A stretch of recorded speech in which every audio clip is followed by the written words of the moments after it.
Eh bien, bonjour à tous, bienvenue sur ce temps que nous passons ensemble, ce live. On est en rendez-vous avec Sarah, que vous avez déjà un peu aperçu. Et pour ceux qui connaissent Sarah, vous aurez le plaisir de lui laisser un petit mot bien sur le chat de l'application. Ok, n'hésitez surtout pas. Ce qu'on va faire, c'est qu'on va éviter les questions, parce qu'on parle aussi d'un sujet qui est quand même sensible ici, et on va pas pouvoir relever toutes les questions. Par contre, n'hésitez pas, réagissez, mettez un pouce, mettez un like, un amen, ok. Et tout ce qui va être partagé aussi bien, est fait pour que nous puissions bien, ensemble entendre parler des missions, des missionnaires aussi, et des pays concernés, dont Sarah nous parlera, par la situation que nous vivons mondialement parlant, par rapport à ce virus qui nous a impacté, qui a impacté l'humanité. Alors, je laisse la parole et je vous présente Sarah. Bonjour Sarah, comment vas-tu? Bonjour à tous, ça fait plaisir alors de te voir. Je sais que je vois pas le reste des personnes, mais en tout cas, j'ai lu donc les petits messages. Donc bonjour à tous ceux qui nous suivent en direct. Eh bien, écoutez, moi ça va. Je suis confinée comme tout le monde, voilà. On prend son mal en patience et puis on essaie de trouver des activités. Dis-nous justement par rapport à ta situation, par rapport à la mission, commençons par là. Comment cette situation vous a-t-elle impacté? Est-ce que ça a chamboulé vos programmes, vos emplois du temps, ta vision des choses aussi? Comment ça t'a impacté? Mm. Alors, c'est vrai que comme on travaille sur 3 pays différents, et des pays assez éloignés, tout le travail se fait via internet, via des applications. Donc c'est vrai qu'on n'est pas en contact, direct avec les missionnaires. Mmh. Donc c'est vrai que sur ce point-là, ça change pas grand-chose. Par contre, c'est vrai que donc la coopération évangélique dans le monde et dans les locaux de l'association La Porte Ouverte de l'U basée en Franche-Comté, en Mmh. Bourgogne-Franche-Comté. Oui, Donc, les locaux sont complètement fermés. Donc, c'est vrai qu'il n'y a pas d'accès au public. Donc, là, les lieux n'ont jamais été aussi calmes. On n'est que 4 résidents sur le site. Donc, ça fait depuis plusieurs semaines qu'on n'est que 4, alors que normalement, on a des accueils. Normalement, il y a plein de mouvements, enfin, particulièrement dans cette période. Donc, c'est vrai que là, pour ceux qui sont relationnels comme moi, mmh. voilà, voilà, je ne suis pas encore à parler à mes plantes, mais ça va. Et dis-nous alors au niveau, des personnes qui travaillent avec toi, au niveau de la santé, ça va? Tout est OK? Tout est OK. On a pris toutes les mesures. On a pris toutes les mesures prescrites par le gouvernement. Donc, on prend les mesures de confinement. Normalement, on mangeait ensemble à 4. On a décidé justement de manger chacun chez soi. On respecte les gestes barrières. D'accord. Comme c'est annoncé. Et puis voilà, puis on appelle les amis, on appelle. De par ce changement de programme, personnellement, je n'ai jamais vu autant ma famille par Skype. Et ben Donc ça, au voilà. moins, c'est point positif. Mmh. Parce qu'avant, c'est vrai qu'avec les emplois du temps de chacun, c'était compliqué de se trouver des temps. Mmh. Mais là, on peut se, on peut se voir par Skype. C'est un des côtés, c'est un des bons côtés du confinement. D'accord, OK. Donc tu vas nous parler, du coup de certains pays, 3 pays en l'occurrence, pour qu'on puisse nous rendre compte parce que, voilà, on a une vision, on va dire, très de proximité par rapport, bon, à la France, on a ce que bien sûr les médias nous disent. On a tendance aussi à avoir une vision de nous-mêmes, s'occuper de nous, mais Mmh. dans ces pays-là qui sont plus reculés et qui sont plus, bien concernés par les missionnaires qui y travaillent, tu vas nous parler de 3 pays et de la situation et comment justement ils vivent, bon, bah, l'impact de ce virus peut-être de manière différente, de nous. De quel pays tu vas nous parler de nous? Alors, je vais vous parler donc de l'Inde, Mmh mh. du Centrafrique et du Niger. Mmh. Alors, je vais vous parler de la situation générale, parce que, ben, qu'on soit à Christ ou pas, je pense que et puis on a l'exemple en France, on est tous concernés, par cette pandémie et donc je parle d'une situation très générale. Je ne vais pas citer de prénom, ni de nom, ni de lieu, parce que voilà, par mesure de sécurité et simplement donc je vais donner des exemples très Mmh. concrets, mais par Mmh. contre, je vais respecter, les niveaux de sécurité, pour ces Oui, bien pays-là. sûr. bien sûr, on t'écoute. Alors c'est vrai qu'en France, le taux de contamination et le taux de décès est assez important Mmh. et quand je me connecte avec les différentes missions, on voit que en termes de contamination, en fait, le Niger, le Centrafrique et l'Inde sont peu infectés par le virus.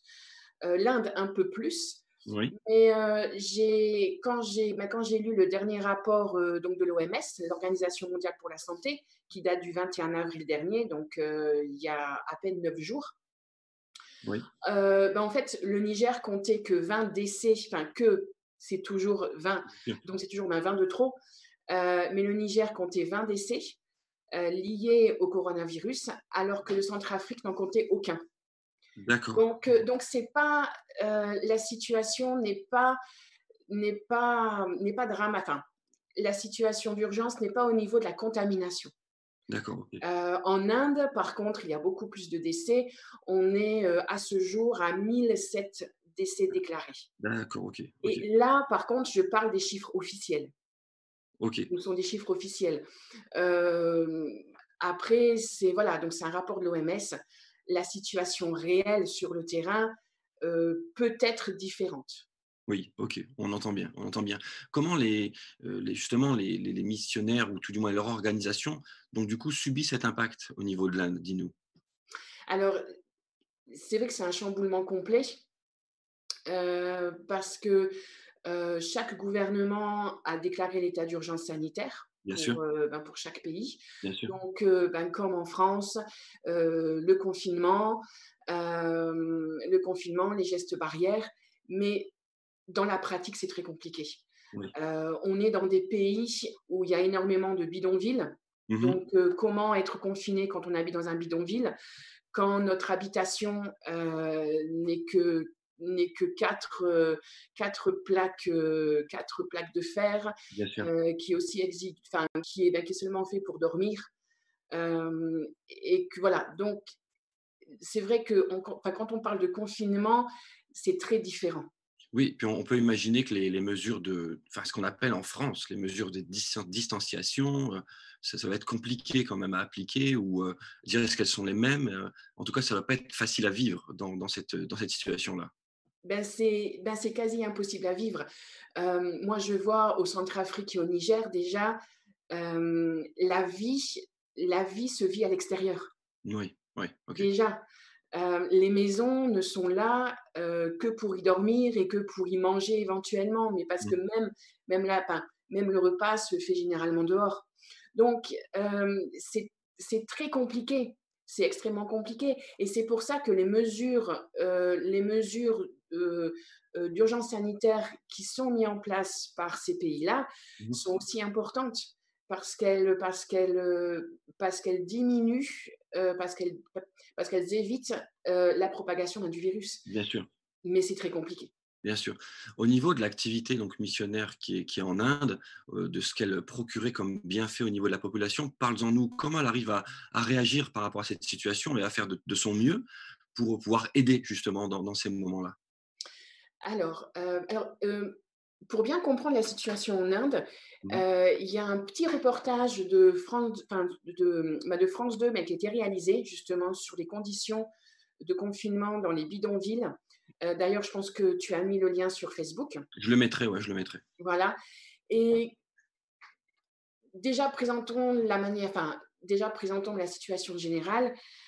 Si on prend l'exemple des chiffonniers, ça veut dire ceux qui récupèrent les plastiques et les métaux Oui. sur les décharges publiques.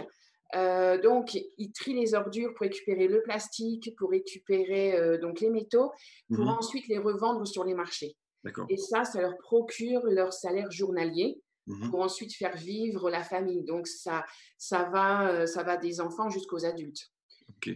Là, avec la fermeture des marchés, Ah il oui. n'y a plus moyen de revendre ces matériaux. Mmh. Donc là, donc déjà, ils étaient en condition de survie, mais là, c'est encore plus dramatique.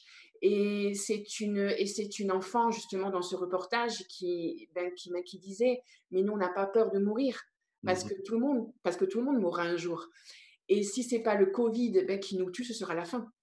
Ouais, ce que tu nous dis là, en tout cas, enfin moi, me touche beaucoup parce qu'en réalité, on a une approche différente de ce que nous vivons en France où, bien, on peut se rendre compte, c'est quelque part logique que les gens aient peur de mourir, alors que dans ces pays-là, il y a une proximité avec ce fait-là, qui est Mmh. complètement différent. Peut-être ça nous aide aussi, nous, à remettre certaines, on va dire, certaines horloges en place, hein, par rapport à ce qu'ils vivent vraiment dans ces pays. C'est vrai que nous, on a la chance et on peut vraiment remercier Dieu d'être né en France. Mhm. C'est Oui, vraiment une grâce parce qu'on a l'un des systèmes, de sécurité sociale et de protection tout à sociale fait, les plus tout à fait. généreux au monde. Ouais, ouais, tout à fait. Quand on est voilà, quand on est au chômage, on a des aides, on a l'assurance chômage qui vient derrière. Eux, quand ils ont perdu leur travail, Mhm. quand il y a plus de travail, il y a plus aucune ressource financière. Le plus gros problème aussi, c'est que dans tous ces pays, les frontières sont fermées. Oui, oui, oui, Donc oui. donc l'approvisionnement en denrées alimentaires, elle se fait beaucoup moins rapidement. Les Mhm. prix commencent à flamber. Donc déjà, ils n'ont pas d'argent et Oui, en plus, les prix flambent. d'accord. Ouais. Donc ça devient, donc les personnes qui vivaient au jour le jour, Mhm. c'est-à-dire qui avaient leur salaire journalier, ils n'ont plus rien, donc Mhm. ils sont à la rue. Oui, C'est pas la petite protection de métal ou de carton qui va les protéger. bien Donc sûr. on est vraiment dans une situation de crise humanitaire vraiment dramatique. Oui. Je veux préciser quand même qu'à la fin de cette vidéo, surtout pour le Niger, je rappellerai, la manière dont on peut aider concrètement, hein. Je veux dire, on est là aussi pour entendre parler de ce qui se passe et si nous pouvons aider concrètement et tu nous donneras le moyen par rapport au Niger qui subit une crise difficile au niveau de la Mmh. nourriture, de la faim, eh bien, je précise qu'on en parlera à la fin de cette vidéo, donc restez connectés. Je parle à ceux aussi qui, sont en train de chatter. N'hésitez pas à partager à vos contacts et puis, n'hésitez pas à laisser un petit mot d'encouragement. OK? Tu nous as parlé ici de l'Inde. L'action exactement, tu sais, je voulais voir un peu quelles était l'action de cette mission en Inde, sur Mmh. quel site agissait-elle. Alors, donc on est partenaire d'un orphelinat en Inde Ok. et alors l'avantage qu'a cet orphelinat, c'est qu'il est implanté depuis plus de 50 ans. Mhm. Donc il a une certaine influence dans sa région Oui, et donc actuellement, il utilise toute son influence et ses ressources pour excellent. justement, D'accord. apporter de l'aide aux plus démunis. Cet orphelinat, Heu il peut contenir plus ou moins combien d'enfants, aider combien de personnes. une quinzaine, une quinzaine. Alors c'est un orphelinat pour jeunes filles, voilà, donc c'est que les jeunes filles qui sont accueillies, il y a pas de mixité. D'accord. Et donc, par leur ancienneté, Mhm. ils ont beaucoup de contacts avec des restaurants, avec des traiteurs. Oui, Et ce qui est très beau, c'est que le peu d'argent qu'ils ont, mais ils le partagent pour justement financer, payer des traiteurs pour faire des repas, pour oui. distribuer aux plus démunis. Mhm. Et il y a une des personnes qui travaille au sein de l'orphelinat, Mhm. qui fait des maraudes, comme on D'accord. pourrait Ok. dire en France, Ouais, ouais, qui ouais. fait des maraudes pour justement distribuer des repas à ceux qui n'ont vraiment plus rien à manger. D'accord, OK. On veut vraiment, entendre par là aussi ce que tu nous dis et le retenir. Donc, je veux aussi annoncer qu'à la fin de cette vidéo, je propose de Sarah qu'on aura un très court temps de prière, tu vois? Juste Mm. prendre ensemble avec ceux qui sont en train de nous rejoindre sur le chat, le temps de prier pour ces pays et ces situations parce qu'on veut vraiment se tenir au courant, non pas seulement pour le savoir, mais pour être participant aussi, à ce niveau-là, au niveau de l'Inde en l'occurrence Mm. et dès qu'il y aura des informations, on sait que d'une manière ou d'une autre, on pourra, compter sur toi tout en restant bien sûr dans la sécurité pour avoir des informations sur comment nos frères et sœurs s'en sortent, est-ce que l'orphelinat peut, combien de temps ça va durer, et cetera, et cetera. OK, on compte sur toi là-dessus. Tu voulais aussi Merci. nous Merci parler, pour votre soutien. je t'en prie, du Centrafrique, c'est bien ça? Quelques mots, Oui. comment ça se passe Alors, là-bas? Dis-nous. Alors, le Centrafrique, c'est très particulier. Donc, c'est un pays très particulier parce que déjà, donc, il y a aucun décès pour l'instant. Alors, Oh, ces informations datent du 21 avril, hein, donc je ne sais pas d'accord. d'ici là. On avait un compte, donc, sur place, ils ont un contact avec un employé de Médecins du Monde. Et puis, il Mmh. disait que la situation, elle est stable. Alors, D'accord. c'est vrai que ça peut être surprenant dans cette situation de dire, mais pourquoi? Heu, Donc déjà au Centrafrique, on soutient donc un foyer pour l'enfance OK, qui d'accord. accueille des bébés qui sont abandonnés ou alors des bébés avec des femmes qui n'ont pas de lait pour nourrir, leur bébé. D'accord. Et heu et donc alors pourquoi il n'y a aucun décès et pourquoi la contamination est très faible? Il faut savoir que depuis 2014, le Centrafrique est en guerre civile. Donc OK. ils Mmh. sont déjà dans un système, hyper sécuritaire et le confinement, quelque part, est déjà établi depuis 6 ans. Donc OK. le bercail, il s'est adapté à ce mode de fonctionnement, à cet état. Donc ils ont tout de suite depuis longtemps, ils ont mis en place, des cultures pour s'alimenter, avec leur culture locale, De manière autonome, quoi, en fait. OK. de manière autonome, OK. même si c'est compliqué parce qu'on est dans un état de guerre. Bien sûr. Les déplacements sont très limités depuis 6 ans. D'accord. Donc on est en fait l'état d'urgence sécuritaire a laissé la place à un état d'urgence D'accord. sanitaire. Donc on peut dire que c'est une bonne nouvelle, bien sûr qu'il y ait pas de décès ou bon très peu, mais et en plus, on va dire qu'ils vivaient déjà dans des conditions, de «confinement» entre guillemets, pour une autre raison, mais qui leur permettent aujourd'hui de Voilà, tenir ferme. C'est bien ça, hein? c'est ça.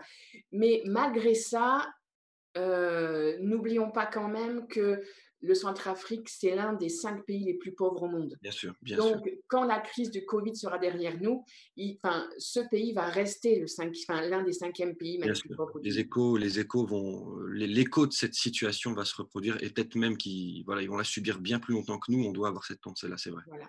Alors, le seul problème maintenant au niveau du bercail, c'est au niveau de l'approvisionnement du lait maternisé. Parce que Mmh. là, c'est vrai qu'ils ne peuvent pas le cultiver sur place, ça c'est évident. Ouais. Donc là, ces boîtes de lait maternisé, elles viennent de Bangui, donc la capitale, Oui. qui est confinée. Donc là, c'est compliqué par contre pour l'approvisionnement. Heureusement, les ONG peuvent circuler librement, notamment la PAM. Donc Mmh. la PAM, c'est l'ONG du Programme alimentaire mondial OK. qui, eux, peuvent justement acheminer donc ce lait maternisé. Mais comme je l'avais dit donc au départ, les frontières étant fermées, les prix de ces boîtes de lait flambent. Et donc là, par contre, c'est là où ça peut poser problème. C'est Mmh. que pour tous ces bébés qui sont recueillis et pour toutes ces mamans avec ces bébés, Bien sûr. l'approvisionnement en lait devient compliqué.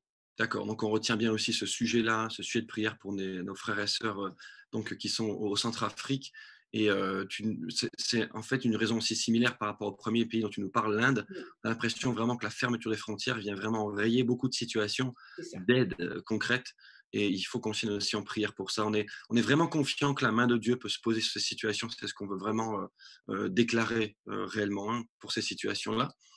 Tu veux nous parler aussi du Niger aussi et donc Oui. avec une personne, je sais bien que dont tu tairas le nom, mais qu'on connaît et qu'on soutient. Comment ça se passe? Quel impact a eu cette situation eh bien, au Niger? Dis-nous. Voilà. Alors au Niger, comme beaucoup le savent, on soutient donc des écoles chrétiennes. Mmh. L'état d'urgence sanitaire donc a été déclaré fin mars au Niger. Donc ça a entraîné donc un couvre-feu sur Niamey, donc la capitale, D'accord. et la fermeture de l'ensemble des écoles sur tout le territoire, la fermeture en fait de tous les lieux de rassemblement. Donc que ce Mmh. soit les lieux de culte, Ouais. les écoles, les hôtels, les restaurants, enfin les tout ce qui est lieu de rencontre. D'accord. Tout a été fermé. Les frontières aussi sont fermées. Et c'est vrai que alors, par rapport au Centrafrique, donc c'est un pays au Centrafrique où quand on plante quelque chose, ça pousse. D'accord, C'est une terre assez fertile. d'accord. Le problème, c'est qu'au Niger, on est dans un pays désertique, Mmh. donc qui est couvert à 100% par le désert. Oui. Donc c'est 50% par le Sahel, 50% par le Sahara. Donc les importations, ce pays dépend majoritairement des importations. D'accord. Donc Ah, là, c'est encore plus dramatique. oui.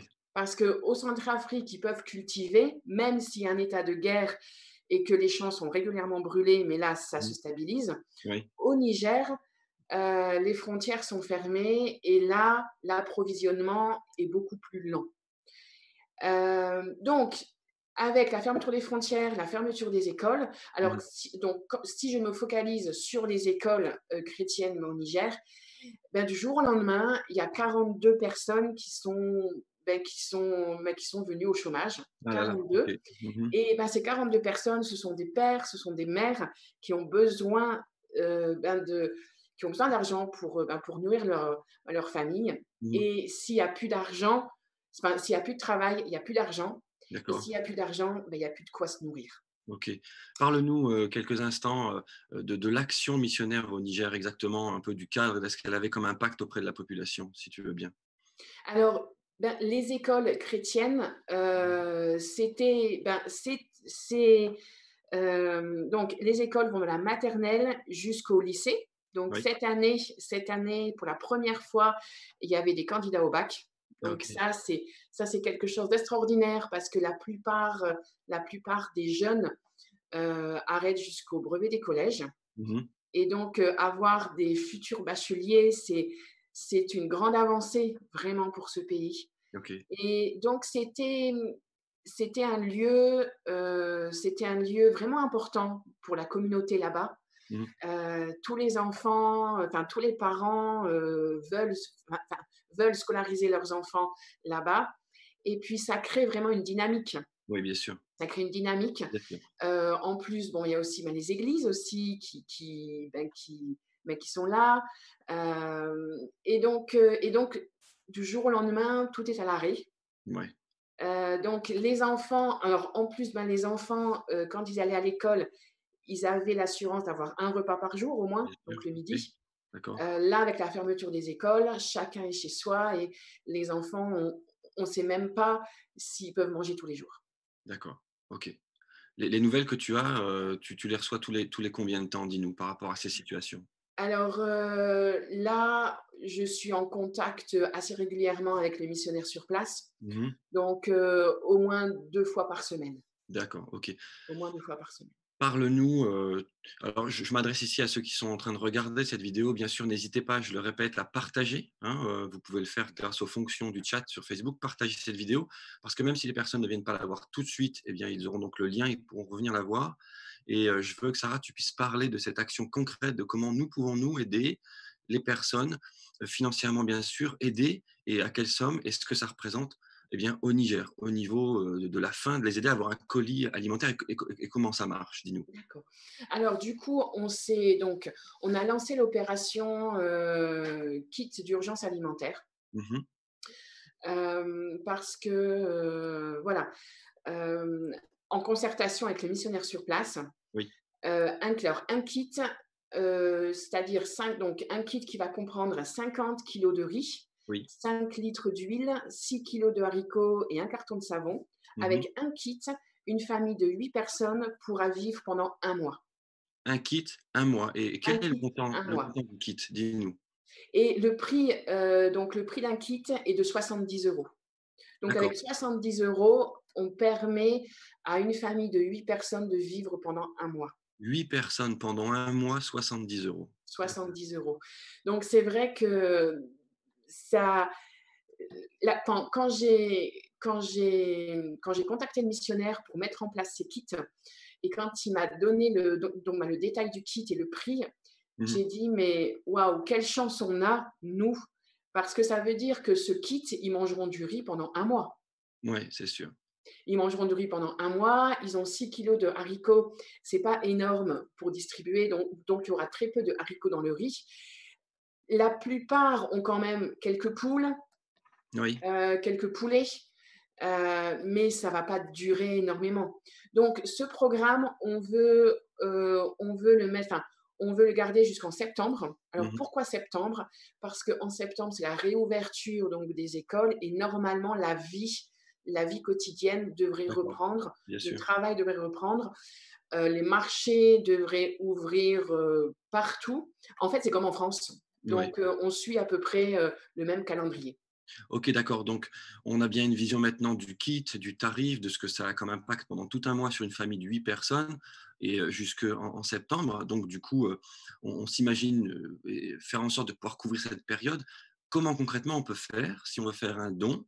Alors, bien sûr, ce que tu vas donner comme lien sera ensuite placé en commentaire Mmh. et au niveau de cette page même pour que les gens puissent y aller. Donc, vous qui êtes en ligne, si vous êtes intéressé pour faire un don, que vous regardiez directement en live maintenant ou que vous regardiez en différé en replay, vous revenez sur la page Facebook Centre Évangélique Concordia qui est publique, vous trouverez le lien pour faire un don sous forme de poste. Explique-nous, Sarah, comment ça marche. Alors, vous avez 3 possibilités. Soit vous avez la possibilité donc sur le lien, vous pourrez télécharger un bordereau de don. Donc si vous Oui, voulez envoyer un chèque à l'ordre de la CEM, oui, en mettant au don bien urgence, Niger. Donc vous complétez ce bordereau et vous nous l'envoyez. Tout sera écrit sur le lien. Enfin, quand vous cliquerez sur le lien, vous aurez toutes les informations. Ensuite, vous pouvez faire aussi, un virement bancaire. oui, Donc, vous aurez, les coordonnées bancaires pour faire un virement en ligne. Ou alors, vous pouvez faire un versement en ligne directement via la plateforme Eloasso. Donc, vous cliquez sur le lien et vous pourrez faire faire un don en ligne. Donc, d'accord. vous avez toutes les possibilités possibles. Donc, Euh, c'est ce voilà, lien-là de Helloasso qu'on mettra sous forme de post sur ce c'est même ça. réseau. OK, C'est et ça. s'il faut, on le mettra même, ce qu'on peut faire, on le mettra en en-tête de la page pour que les gens qui viennent le trouvent tout de suite et Mm. puissent, s'ils le désirent, bien sûr, hein, s'ils le désirent, faire un don. Sur Helloasso, tu nous précises bien, on voit bien le don exact qui correspond à un kit, c'est bien ça? Oui, oui, oui. C'est-à-dire que vous avez, possibilité de cocher, donc un don de 70 € pour un kit, un Mmh. don de 140 € pour 2 kits et vous pouvez même mettre une somme libre. D'accord, C'est-à-dire que, même si vous pouvez donner que 10 €, ça complétera, d'autres dons qui n'auront pas donné 70 €. d'accord. Donc voilà, chaque somme est importante, chaque don est important.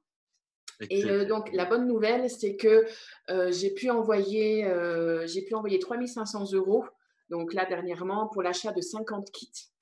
D'accord, Donc là, le excellent. virement est en train de se faire. Donc 50 kits, donc 50 familles pourront être nourries pendant un mois. Alors c'est vrai que quand on voit l'ensemble des besoins, on se dit: «Mais c'est une goutte vraiment dans l'océan de tous ces besoins». Oui, Mais je me dis: «Mais si cette goutte, elle peut sauver 50 familles, alors cette goutte bien sûr. en vaut vraiment la peine». Bien sûr, mais bien sûr, amen, bien sûr. Et du coup, pour qu'on ait une idée, est-ce qu'il y a un objectif fixé? On sait combien on pourrait atteindre de familles au maximum? Dis-nous. Alors nous, on avait comme objectif d'atteindre 50 familles. Donc là, Mmh. l'objectif est atteint. D'accord, Parce qu'on veut durer pendant 5 mois. C'est ça, en fait, c'est pendant la durée. Maintenant, si on a plus d'argent, eh ben, volontiers, on enverra encore plus bien sûr, pour il soutenir faut encore plus de familles. bien sûr, il faut Heu, augmenter l'objectif, bien sûr. voilà Ouais, c'est une très, et très bonne voilà chose. et ce qu'il y a, c'est qu'on veut pas, voilà, hem, on a vu l'exemple en France, tout le monde est touché. Tout le Oui, monde est touché, qu'on soit, de différentes, couleurs de peau, de différentes langues, de différentes ethnies, de différentes croyances aussi. c'est Tout le vrai, monde est touché c'est vrai. et on veut pas faire de différence. Mmh. Voilà, Jésus n'a jamais fait de différence et je pense que nous, on doit suivre cet exemple. Tu as raison et c'est ce qu'on veut aussi prier. On va prendre dans quelques instants un temps de prière court, mais on veut vraiment prier ensemble. Et vraiment, j'ai à cœur de prier pour que ces missions, alors qu'elles sont dans la difficulté, et je sais que Dieu les soutient, et merci pour tous ceux qui vont décider de faire aussi un don, là en l'occurrence pour le Niger, mais la prière est une arme puissante, et quand je dis d'arme, je parle de soutien puissant pour ces missions. Je sais que l'évangile, et je prie pour cela, eh bien continuera à être annoncé. Il faut vraiment garder ce cap-là parce que l'Église, où qu'elle soit, en France aussi, doit rester cette lumière Mmh. capable d'annoncer la repentance, d'annoncer que Dieu sauve encore et que le salut, j'ai envie de dire, est à portée de décision. Vraiment, c'est mon cœur pour ces missions. Et c'est vrai que dans ces moments, hem, surtout dans ces pays-là, apporter un kit alimentaire Bien sûr, vaut plus que les grands discours évangéliques. bien sûr, bien sûr. bien sûr. parce qu'on fait passer vraiment l'amour de Dieu par Mmh. ce geste et les gens sont touchés, Bien sûr. parce que, voilà, on prend de notre, on prend de notre argent pour justement aider quelqu'un qu'on ne connaît pas Mmh mh. et ça touche encore plus et c'est par là aussi que notre témoignage, aussi, doit se faire. C'est vrai. Je te propose, Sarah, que nous, prenions quelques instants de Mmh. prière. Je te laisse la parole et puis, je prierai courtement après toi et je parle à tous ceux qui sont en ligne. Si vous voulez manifester, que vous priez avec nous, vous écrivez le mot «Amen». Vous savez, dans le chat, juste vous écrivez «Amen» et puis, ça nous permettra aussi, eh bien, de savoir que nous sommes ensemble. Je te laisse la parole, Sarah, pour prendre ces quelques instants de prière. Merci Seigneur. Ah Jésus, nous voulons vraiment te remercier pour ce moment, qu'on a ensemble, de pouvoir, dire un peu ce que tu fais dans tous les pays.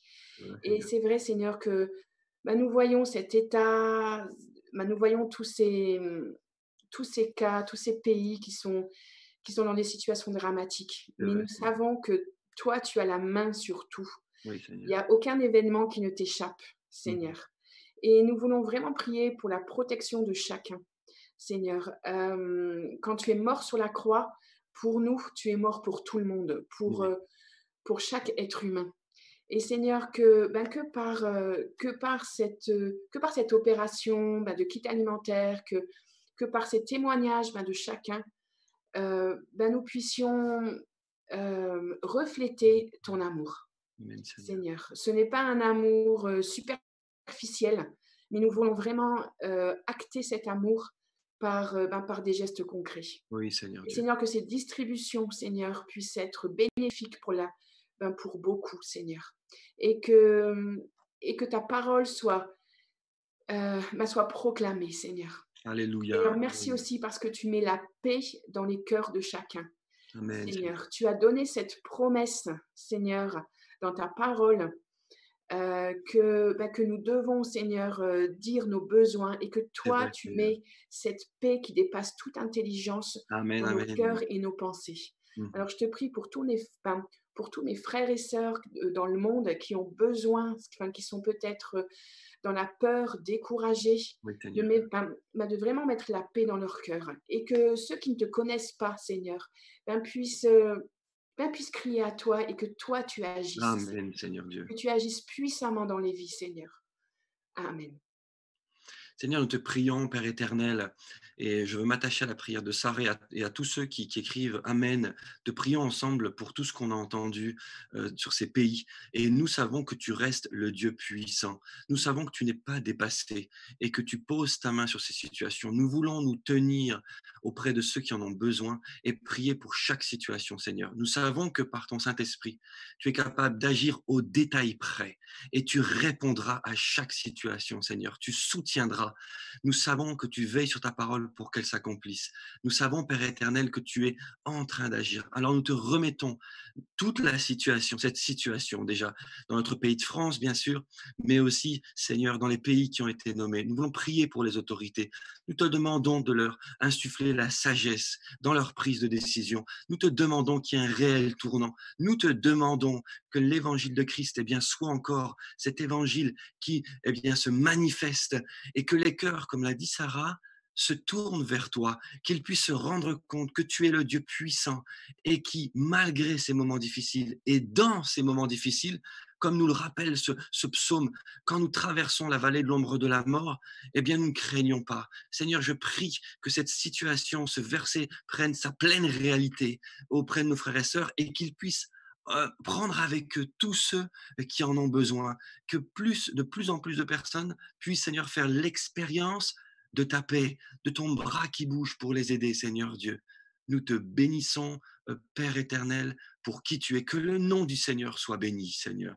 Je te prie pour Sarah maintenant, et puis pour toute l'équipe qui est avec elle. Nous te prions pour elle. Nous te prions pour cette mission. Nous te prions pour les défis qu'il y a devant eux. Nous savons que tu les aides et nous proclamons, Père éternel, ton action, ton aide et ta gloire. Que les portes, Père éternel, continuent à s'ouvrir pour que nous puissions réellement et concrètement aider les personnes qui en ont besoin et surtout voir ta bonne nouvelle parce que c'est une bonne nouvelle que de savoir que tu es le Dieu vivant et que tu prends soin de nous. Cette bonne nouvelle puisse se répandre, Seigneur. Dans le nom de Jésus-Christ, nous avons prié. Amen. Merci, Seigneur. Amen. Sarah, merci d'avoir été avec nous. On s'était donné plus ou moins une demi-heure. On est plus ou moins dans les temps. Ah bah super. En tout cas, merci à vous.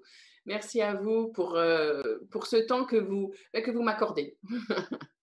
C'est juste génial. J'espère qu'on aura bientôt des nouvelles. En tout cas, si tu nous en envoies, bien sûr, comme d'habitude, les nouvelles, j'ai envie de dire filtrées pour protéger les personnes, eh bien, nous les communiquerons sur les réseaux. Je suis convaincu que cette vidéo sera encore revue plusieurs fois et je prie Dieu, je vous laisse ce message, vous qui regardez la vidéo, soyez généreux, n'ayez pas peur. À chaque fois que vous donnez, vous recevrez. Là, vous donnez pour une bonne raison, pour ces kits qui sont envoyés pour aider des familles concrètement au Niger.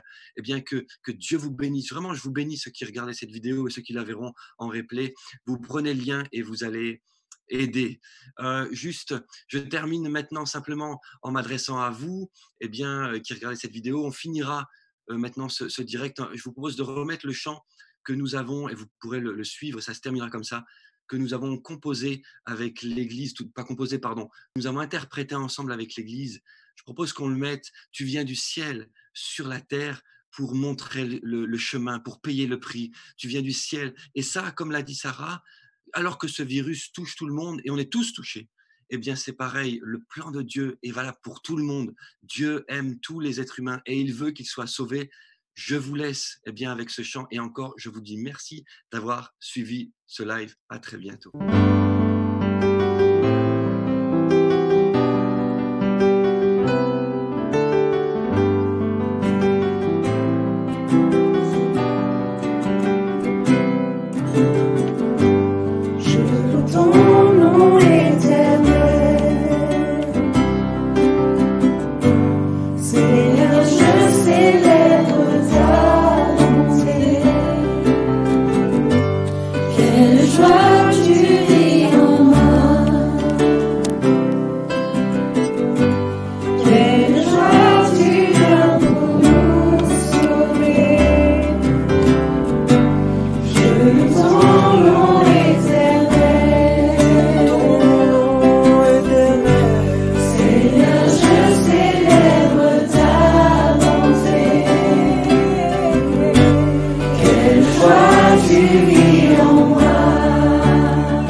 La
Alors oui, de son ciel de gloire, il est venu sur terre nous montrer la voie.